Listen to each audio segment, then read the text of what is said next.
2025 का champions trophy खत्म हो गया है. India have won, they beat न्यूजीलैंड Zealand and in the it was maybe not as comfortable as the rest of the tournament for them, but they were pretty much in control and deserved winners.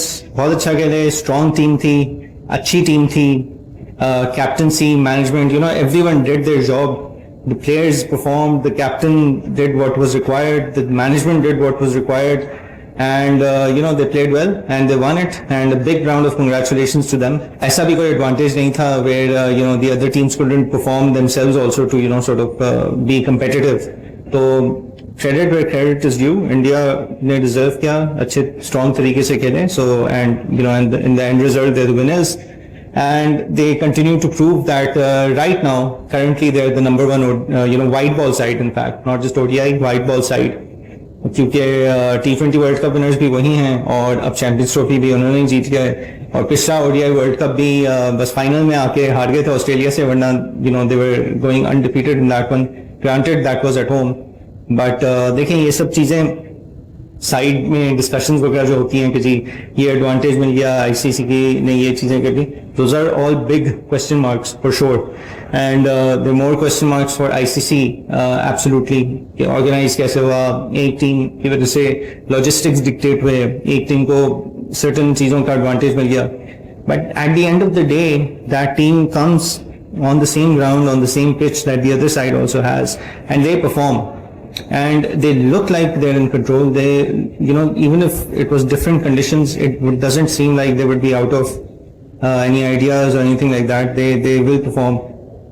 So वो सब चीजें अपनी जगह हैं, but I mean when there is a system, proper system होगा किसी भी sport का किसी भी country में, तो उसका outcome यही होगा. This consistency and continued frequency of success and consistency of success is the outcome of a proper system when it's there. आप ऑस्ट्रेलिया को देख लें, ऑस्ट्रेलिया का एक बेहतरीन सिस्टम है और वो काफी टाइम से है system, because of which they have always been a force to reckon with in cricket. Australia में सिस्टम्स बने हुए हैं, चीजों के मैनेजमेंट की चीजों के सिस्टम्स बने हुए हैं, स्पोर्ट्स इंफ्रास्ट्रक्चर्स बने हुए हैं, लोगों के पास अपॉर्चुनिटीज प्रॉपरली दी जाती हैं, and of course there is no everyone gets a fair opportunity and a fair chance to be able to perform and do something, because of which they are one of the most successful sporting countries in the world. And when it comes to cricket, they're the most successful cricket team, men's की भी women's की भी.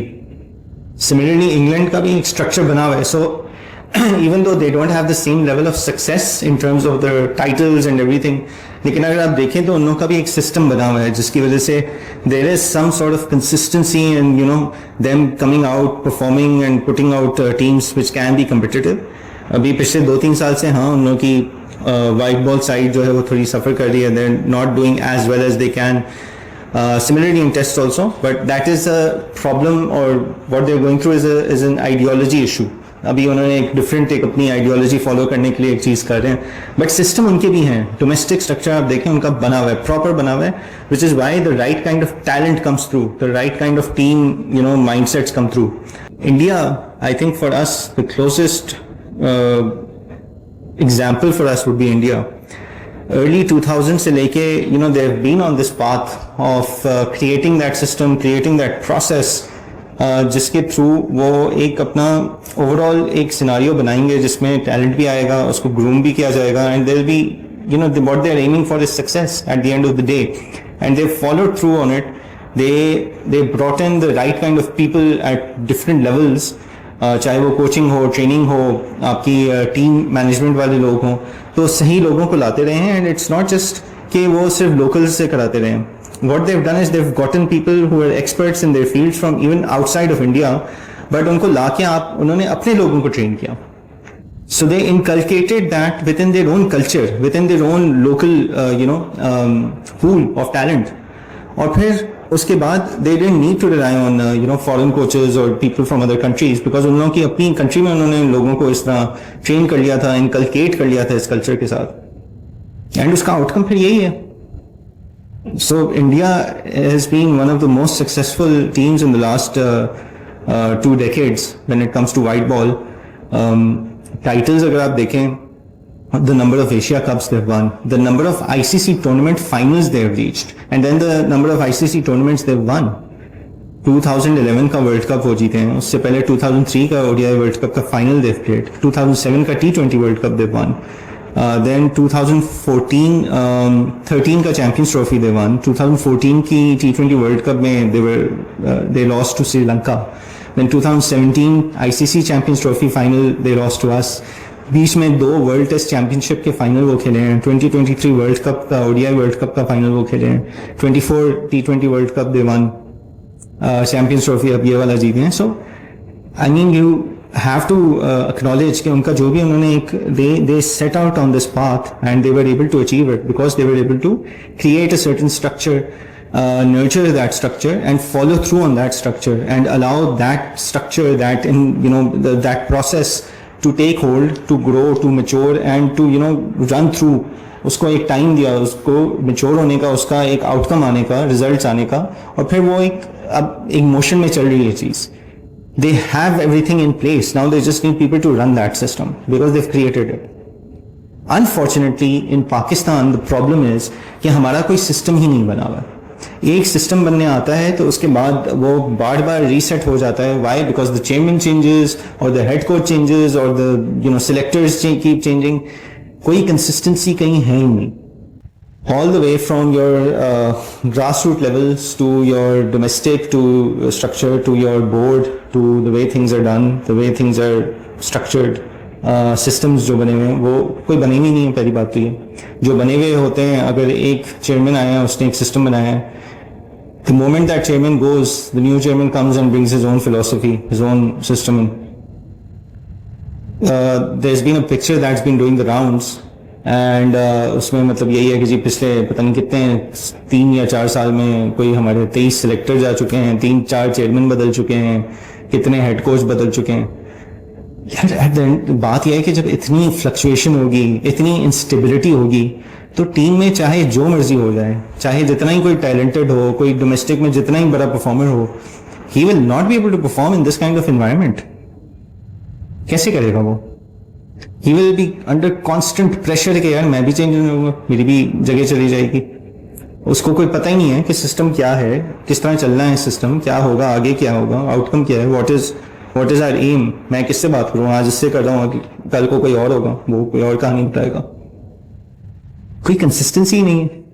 The board needs to take drastic measures to first fix the overall जो आपका वो बना हुआ है ना, स्ट्रक्चर बना हुआ है, उसको पहले सही करें.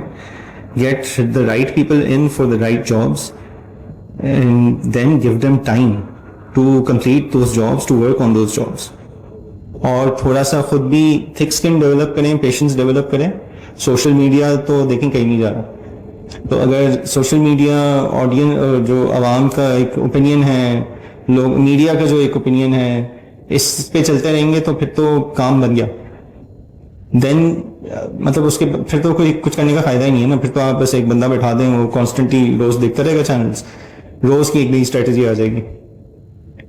लेकिन सोशल मीडिया पे जो बातें हो रही हैं वो there is no point in getting into those. Media पे जो हो रहा है, उन्होंने अपना मंजन बेचना है, उन्होंने अपनी दुकानें चमकानी है, तो वो आज एक बात कर रहे हैं तो कल वो दूसरी बात निकाल के उससे चमका लेंगे. The management, the PCB needs to sit down, figure out कि यार पाकिस्तान क्रिकेट को हमने आगे लेके कैसे जाना है, what is our vision, what is our strength, हम लोग किस तरह की क्रिकेट खेल सकते हैं, हम किस तरह इसको बेहतर कर सकते हैं, और उसके लिए अब रिक्वायर्ड क्या है. जब तक ये चीजें आप शुरू से ही ग्रासरूट से ही नहीं सही करोगे, फिक्स नहीं करोगे, तो आगे जाके भी यही हाल चलता रहेगा. अभी जो एक करंट टीम है वो तो है, करंट टीम के साथ शॉर्ट टर्म फिक्सेस हो सकते हैं. Long term is your future, is your youth, how you are developing their talent, how you are getting them, मतलब उनको किस तरह, किस प्रोसेस के थ्रू लेके आ रहे हैं to come into the under 19 side, then to the Shaheens side and then to the senior cricket team side. वो लोग किस तरह की क्रिकेट खेलेंगे, उन लोगों के ऊपर किस तरह का डोमेस्टिक सीजन की प्लेइंग रिक्वायरमेंट होगी, उसमें भी आप इंडिया से सीखें. They make sure that their players play their domestic seasons outside of T20 and franchise cricket. Franchise में तो वो अपने प्लेयर्स को IPL के अलावा कुछ खेलने देते नहीं है. ठीक है, उसके लिए फिर ऑब्वियसली उनको कॉम्पनसेट भी उसी तरह किया जाता है, बट हम लोग को भी इस तरह के ड्रास्टिक मेजर्स लेने पड़ेंगे in order to save our cricket and our cricketers and for Pakistan to be a team of some standing in the future. हम लोगों को अपनी काफ़ी चीज़ें सही करनी है if we want to aim to be competitive with teams like India, Australia, then we need to fix a lot of things. We need to take a certain direction और नॉइस को थोड़ा सा कैंसिल आउट करके thick skin develop करके एक proper रास्ते पे चलें। Get the right people in, give them time, be patient, and then you know hopefully once the systems start coming into place, proper structure, system structure क्या है, ये एक प्रॉपर प्रोसेस हो, आपका सिलेक्शन का प्रोसेस क्या होगा वो पहले से डिफाइंड हो और उसको फिर फॉलो थ्रू करें। सिलेक्शन कमेटी में किस तरह के लोग बैठेंगे वो पहले से डिफाइंड हो, वो उसको आप फॉलो थ्रू करें। Give them time. Then how much of a say will coaches, captains have in the selection of tour squads or tournament squads? वो आप डिफाइन करें, पहले से डिफाइन करें। कोई एक प्रोसेस बनाएं कि कैप्टन जो है और कोच जो है वो डोमेस्टिक में कितना इन्वॉल्व हैं, कितना वो जाके देख रहे हैं डोमेस्टिक में मैचेस, कितना लोगों को देख रहे हैं, बच्चों को देख रहे हैं, ताकि वो लोग उससे भी एक अंदाजा लगा सकें कि यार व्हाट हमारा पूल में है क्या। फिर उसके बेसिस पे वो भी अपनी रिकमेंडेशंस दे सकते हैं, सिलेक्शन कमेटी दे सकती है। सिलेक्शन कमेटी के ऊपर लागू करें कि वो घूमने फिरने नहीं जाएं, वो भी डोमेस्टिक फॉलो करें, लड़कों को सही से देखें, they are involve in the day to day domestic जो भी आपके क्रिकेट होती है, कप्स हैं, कॉम्पिटिशन्स हैं, ट्रेनिंग फैसिलिटीज वगैरह। टैलेंट को, नए टैलेंट को अनकवर करने के लिए प्रॉपर एक प्रोसेस बनाएं, ट्रेनिंग कैंप्स लगाएं। आप जो हैं शहर शहर में जाके टैलेंट डिग आउट करने की कोशिश करें, नेट्स लगाएं, वहाँ पे लोगों को बुलाएं, इनवाइट करें कि आए, here is your chance to be part of Pakistan cricket.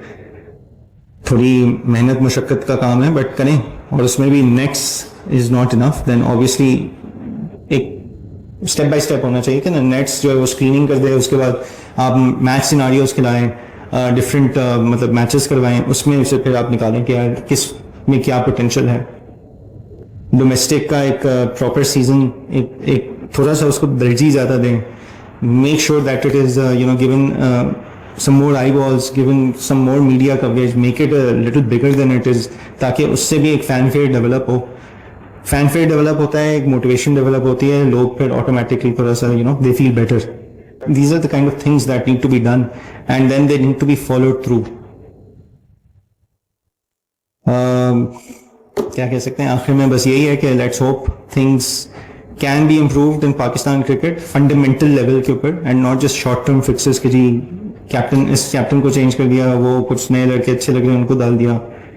इससे सिर्फ काम नहीं बनेगा, लॉन्ग टर्म आपको सोचना पड़ेगा, हमें, हमारे बोर्ड को, कि लॉन्ग टर्म किस तरह पाकिस्तान क्रिकेट को सही किया जा सकता है।